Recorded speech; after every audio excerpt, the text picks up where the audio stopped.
Ime mi je Andraž, ko bom velik, bom slikar.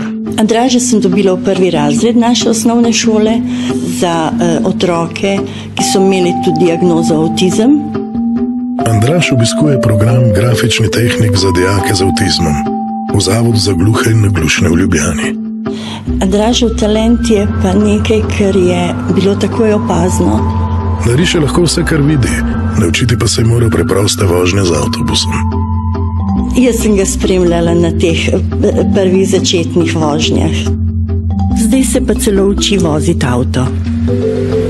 Zavod za gluhe in naglušne Ljubljana. Skupaj premikamo meje.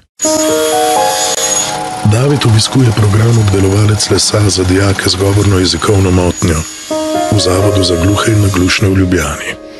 Ime mi je David, ko bom velik, bom igralec. David je v zavodu tudi član gledališke skupine. S skupino nastopamo ob največjih slovenskih zvezdah in gostujemo po celem svetu. David težko govori, zato svoje občutke izraža skozi igro.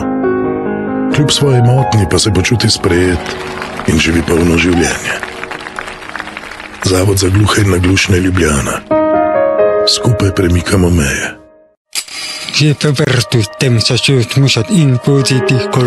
Samo je leta 1993 končal svoje šolanje v Zavodu za gluhe in naglušne v Ljubljani in se v celoti posvetil športu.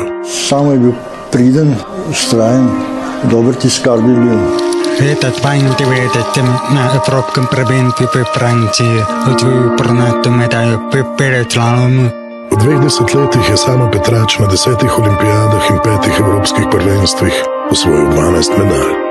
Leta 1995 se mi je rodil sin. Leta 1999 sem premagal raka. Zavod za gluhe in naglušne Ljubljana. Skupaj premikamo meje.